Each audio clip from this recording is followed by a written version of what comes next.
Hello. This is going to be me reading Jack and the Beanstalk for you. Once upon a time, there was a poor widow who lived in a cottage with her only son, Jack.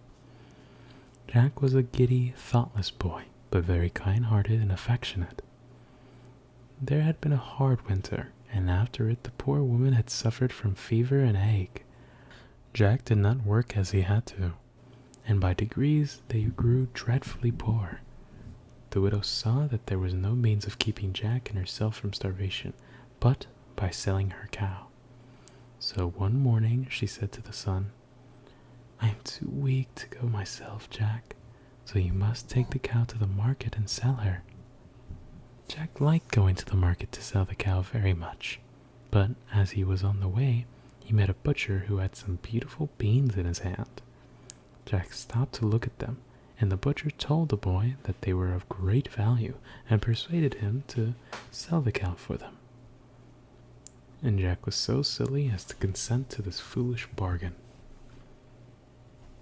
When he brought them home to his mother instead of the money she expected for her nice cow, she was very vexed and shed many tears, scolding Jack for his folly. He was very sorry, but he said he might as well make the best of this bargain.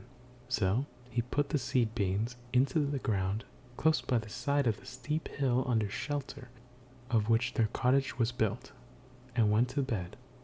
The next morning when he got up, he found that the beans had grown till the beanstalks reached right over the top of the hill and were lost to his sight. Greatly surprised, he called his mother, and they both gazed in silent wonder at the beanstalk, which was not only of great height, but was thick enough to bear Jack's weight. "I wonder where it goes," said Jack to his mother. "I think I will climb up and see." His mother wished him not to venture up this strange ladder, but Jack coaxed her to give her consent to the attempt, for he was certain there must be something wonderful in the beanstalk. Jack instantly began to climb, and went up and up on the ladder-like beam, till everything he had left behind, the cottage, the village, and even the tall church tower, looked quite little, and still he did not see the top of the beanstalk. Jack felt a little tired, and thought for a moment that he would go back again, but he was a very persevering boy, and he knew that the only way to succeed in anything is to not give up. So after resting for a moment, he went on, and at last reached the top of the beam, and found himself in a beautiful country, finely wooded, and not far from the place where he had got off the beanstalk stood a fine and strong castle.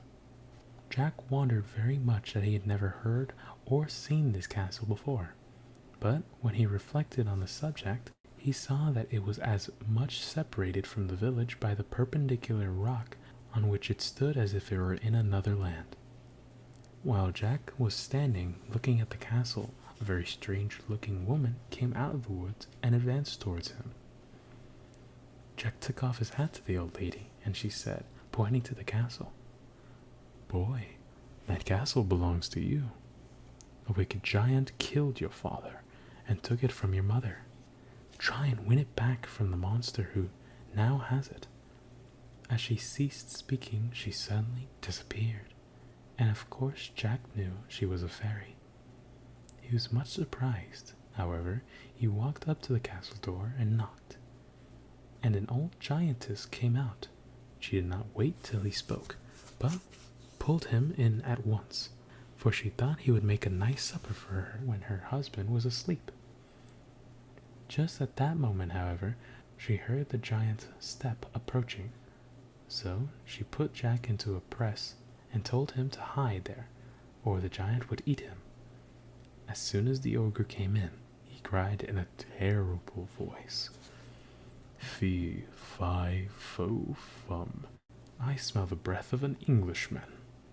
"Oh," said his wife, "there is nobody here. You only smell a crow that is flying over the chimney." Then the giant sat down to dinner, which was quite ready. Then the giant sat down to dinner, and when he had eaten a whole sheep, he said, bring me my hen." The giantess brought a hen and put it on the table before him, and then she went away. "Lay," said the giant to the hen, and she laid a golden egg. Jack could see quite clearly through a little hole which he had bored in the door. 3 times the giant said, "Lay," and each time the hen laid a solid gold egg. Then the ogre, being drowsy, shut his eyes and soon snored very loudly. Once Jack found out that the giant was asleep, he got out of the press, caught up the hen, ran out of the room, opened the door of the castle, which the giant had left ajar, and descended the beanstalk as fast as he could. His mother was glad to see him again, and much surprised at seeing the hen, which laid them 3 gold eggs every day. Jack's mother took them to the next town and sold them, and soon grew quite rich. Some time afterwards, Jack made another journey up the beanstalk to the giant's castle, but first he dyed his hair and disguised himself. The old woman did not know him again, and dragged him in as she had done before to eat him by and by. But once more she heard her husband coming and hid him in the press, not thinking that it was the same boy who had stolen the hen. She put him in the same press, and bade him stay quiet still there, or the giant would eat him. Then the giant came in, saying, "Fee, fi, fo, fum, I smell the breath of an Englishman." "Oh," said his wife, "it is only the cowherd who has just been here.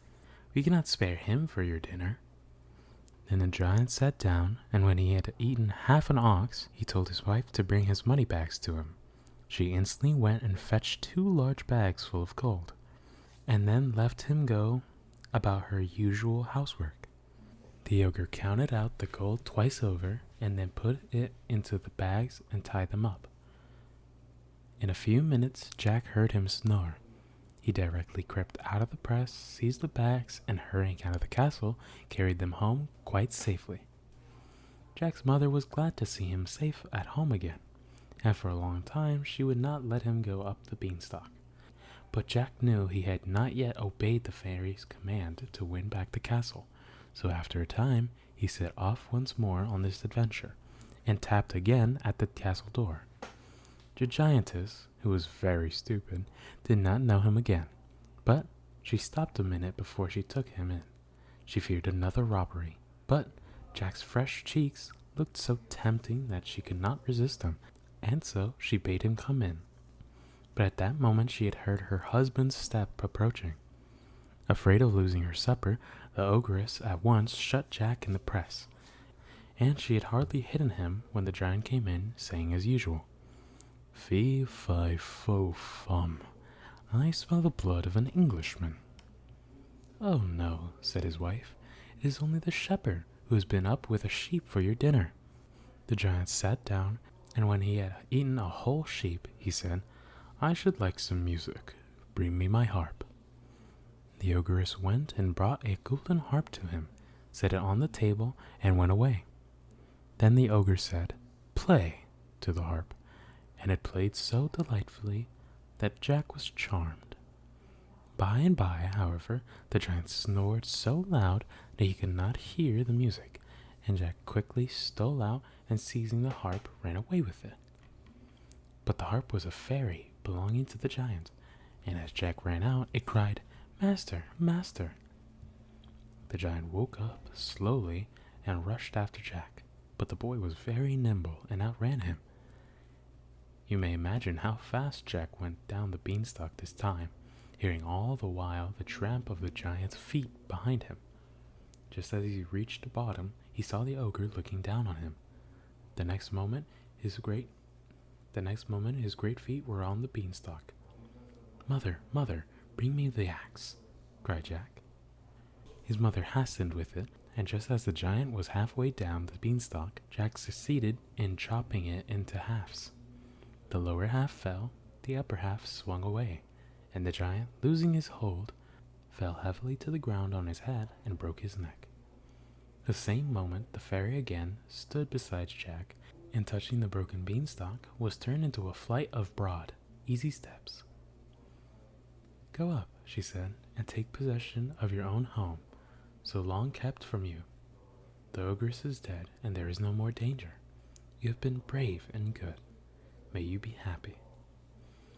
Jack thanked the fairy very warmly for her aid, and she again departed to Fairyland, after explaining to Jack that she had been the butcher who sold him the beans.